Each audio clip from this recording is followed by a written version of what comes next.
You know that moment right before you give feedback, the pause, not because you don't know what to say, but because you're afraid of how it might land?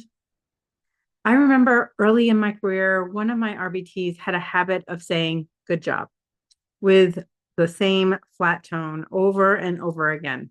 We'd talked about using more enthusiastic praise, and I thought we were on the same page. But one day I walked past the classroom, heard her say it again, and without thinking, I popped in and casually cued her to mix up her phrase. I used a light tone, but it was in front of her coworkers. And even though I meant well, it didn't land well. She felt called out. And I walked away realizing that even light, well intentioned feedback can sting, especially when it doesn't feel safe or respectful. The truth is, feedback is powerful, but if we're not careful, it can do more harm than good. In this video, I'm going to show you how to give feedback that actually builds skills without shame, fear, or burnout. Hi, I'm Amelia Dalphonse, BCBA and co-founder of Master ABA. I've spent years working with BCBAs, RBTs, and other staff to create supervision systems that empower, not discourage, the people that we support. Feedback is one of the most important parts of our role as BCBAs. It's not just about shaping behavior, it's about shaping people.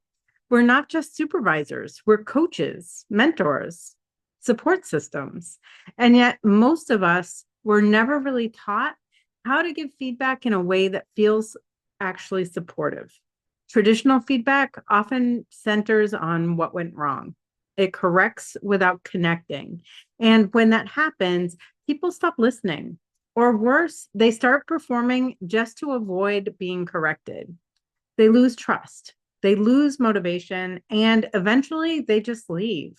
And when RBTs leave, our clients lose consistency, our teams lose momentum, and we lose the very people we're supposed to be building up. That's why learning to give feedback that builds, not breaks, isn't optional. It's essential if we want to lead with ethics, compassion, and impact. And if this is something you care about, I want to invite you early on to check out the Master ABA Dojo. Inside the dojo, we're having real conversations like this every day about how to supervise with heart, how to grow with integrity, and how to build a culture where feedback actually supports development. You'll hear more about that at the end, but just know if you're craving support, community, and practical tools, the dojo might be exactly what you need.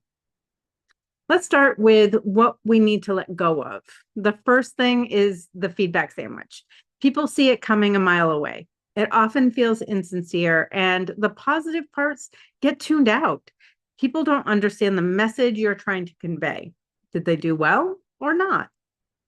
Next is overloading with corrections. Giving a checklist of all the things that went wrong leads to overwhelm, anxiety, and shutdown. Once people shut down, nothing else will get through. Another big one to let go of is vague praise. Saying nice job without explaining why it was effective doesn't help anyone grow.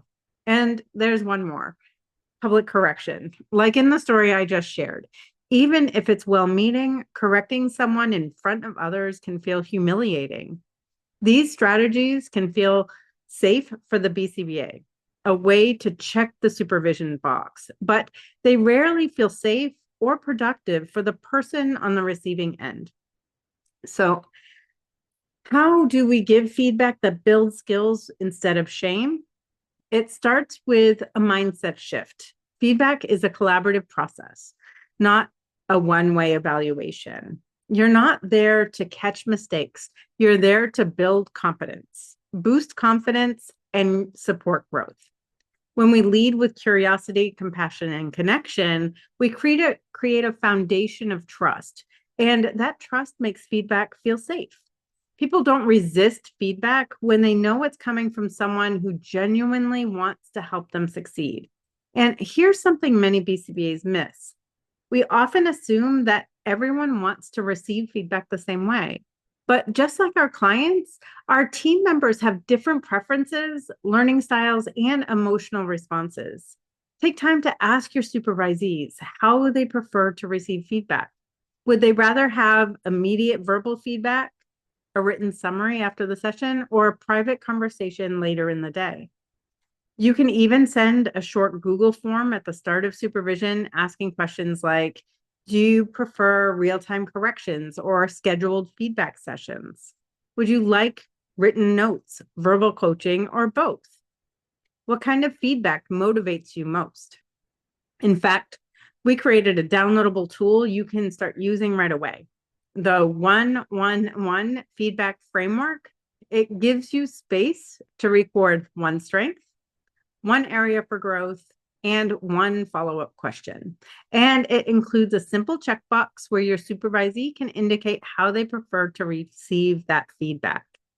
This small step doesn't just improve your communication, it builds trust and opens the door to feedback that feels collaborative, not corrective. You'll find the link in the description. Download it and use it in your next supervision session. It's simple, powerful, and your supervisees will actually thank you for it. So here's the first strategy I want to share with you, and that's start with observation, not evaluation. Too often, feedback starts with a judgment. Instead of saying something like, you didn't run that correctly, try something more like, I noticed you paused before delivering the SD. Can you walk me through what you were thinking? This small shift invites dialogue instead of defensiveness. It communicates, I'm here to understand, not I'm here to correct. It helps staff develop self-awareness, which is far more powerful than just being told what they need to fix. The next strategy to focus on is to focus on impact when you're providing feedback. Instead of framing behavior as right or wrong, tie it to the client outcomes. Instead of saying something like, oh, you missed that prompt, try something more like, when we delayed the prompt, the client started to disengage. So the timing is really important for him. This removes blame and puts the focus where it belongs, on helping the client thrive. It builds a shared purpose. We're on the same team, working toward the same goal. Framing feedback in terms of impact also helps staff understand the why behind your expectations.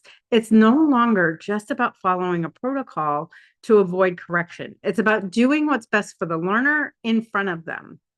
This fosters deeper insight and encourages flexible, thoughtful practice instead of rigid rule following. Now, the third strategy is to offer one clear takeaway during each supervision session. When we give too many corrections at once, we overwhelm the individual. You can try this instead. Just focus on one key area for growth and one clear win. Here's an example. Let's focus on reinforcement today. I loved how you labeled what the client earned. It helped them connect the dots. Let's keep building on that. This makes feedback easier to remember, easier to apply, and more confidence building. The fourth strategy is to ask before you tell. This is one of the most underused strategies from all BCBAs. Instead of saying something like, you didn't do that correctly, you can try something like, how did that feel to you? What do you think worked well? Would you change anything if you did it again?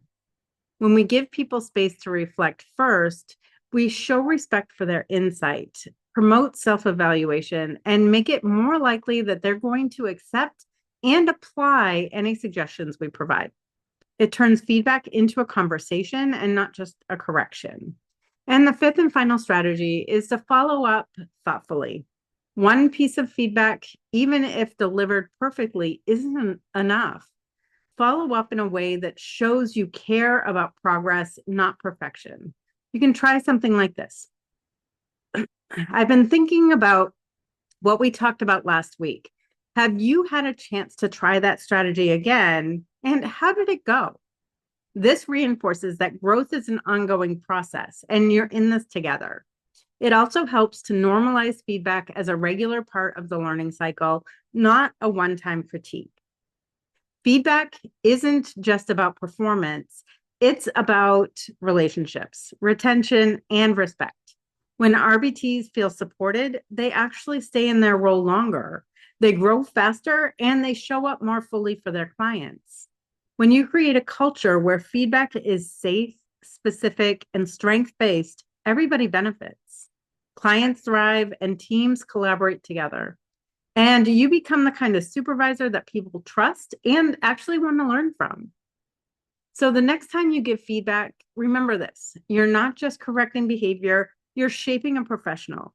You might just be shaping the next generation of behavior analysts. Lead with respect, build trust, and choose growth over guilt. Do you want to turn these ideas into action? You're not alone. Join us inside the Master ABA Dojo. The dojo is where BCBAs come together to reflect, learn, and lead with intention. Whether you're looking for CEUs that actually change your thinking, mentorship that meets you where you are, or a supportive space to reconnect with your purpose, we're here for it. This isn't just professional development. It's a movement toward more ethical, sustainable, and human-centered ABA. And if this video resonated with you, like, comment, and subscribe. Let's make feedback and supervision something we're proud to practice. Because when you give feedback that builds, not breaks, you don't just shape behavior, you shape belief.